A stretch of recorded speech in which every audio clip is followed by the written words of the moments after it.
हर हर महादेव। यह घटना आगरा के रहने वाले एक मुस्लिम परिवार की है। महादेव की कृपा भक्ति कोई मजहब धर्म नहीं देखती। कैसे एक मुस्लिम परिवार को महादेव ने मौत से बचाया, यह सुनकर आपकी रूह तक कांप उठेगी। और महादेव की महिमा की गूंज आज भी आगरा की उन गलियों में गूंज रही है। करीम पेशे से एक जूता व्यापारी है।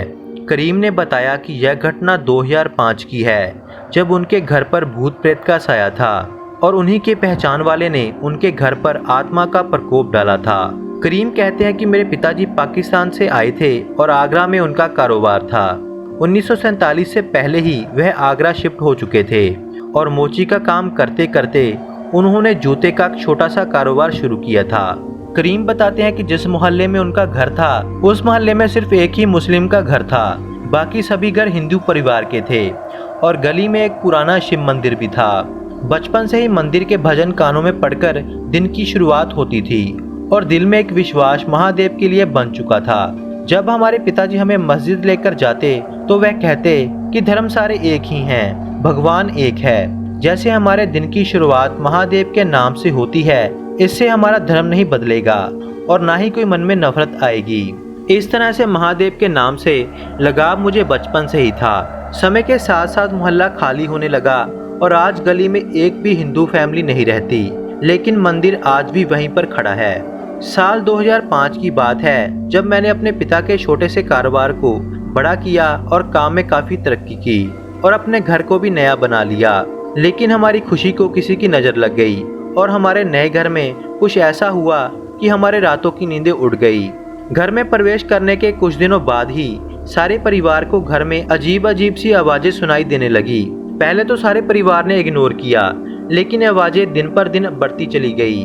तब यह एहसास होने लगा कि हमारे परिवार के अलावा यहाँ हमारे घर में और कोई भी है। फिर कुछ ही दिनों में एक भयानक सा साया मेरी पत्नी को दिखाई दिया और डर के मारे वह बीमार चलने लगी, यहाँ तक कि उसने बोलना भी छोड़ दिया था। और कुछ ऐसा ही मेरी छोटी लड़की के साथ भी हुआ था।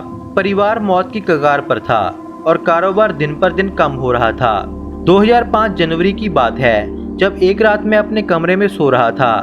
मेरी पत्नी भी वहीं पर थी और मेरे साथ ही सो रही थी और रात के समय मेरे चेहरे पर मुझे कुछ टपकता हुआ महसूस हुआ। लाइट जलाकर देखा तो वह खून था और साथ में पड़ी मेरी बीमार पत्नी खून से लथपथ थी। यह सब देखकर मैं बिल्कुल डर गया और अपनी पत्नी को उठाया और सारा परिवार घबराकर घर से बाहर आ गया। मेरे घर के पास रहते मस्तान जी ने हमें अपने घर में पनाह दी। मैंने सारी बात उन्हें बताई। मस्तान जी अगले दिन मुझे किसी फकीर बाबा के पास लेकर चले गए।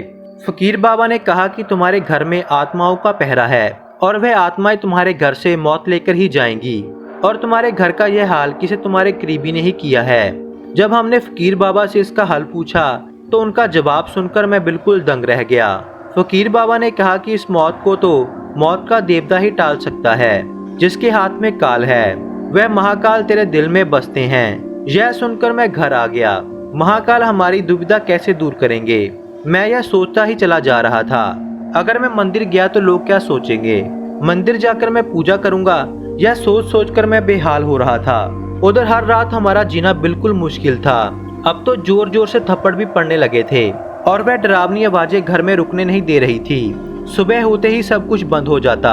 मैं सोच ही रहा था कि मैं महादेव की शरण में कैसे जाऊं, लोग क्या कहेंगे मेरे बारे में। कि तभी महादेव की शिवरात्रि का समय आया। मेरी पत्नी की वे शायद महाशिवरात्रि की रात आखिरी रात होती कि मंदिर में शाम के समय महादेव का जाप चलने लगा और सारी रात चलता रहा।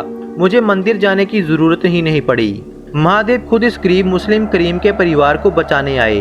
महादेव के हुक्म को मानते हुए मैं सारी बात बता नहीं सकता, लेकिन महादेव ने आत्मा को हमारे घर से निकाल दिया और वह आत्मा उसी घर में चली गई जिसने हमारे घर में भेजी थी और उस घर से सारी रात चीखें सुनाई देती रही।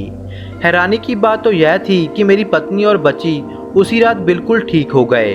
मेरी पत्नी और बच्ची के गले में एक एक रुद्राक्ष है और वह रुद्राक्ष कहाँ से आया यह मैं बता नहीं सकता, लेकिन उसी रात से वह रुद्राक्ष उन दोनों के गले में है।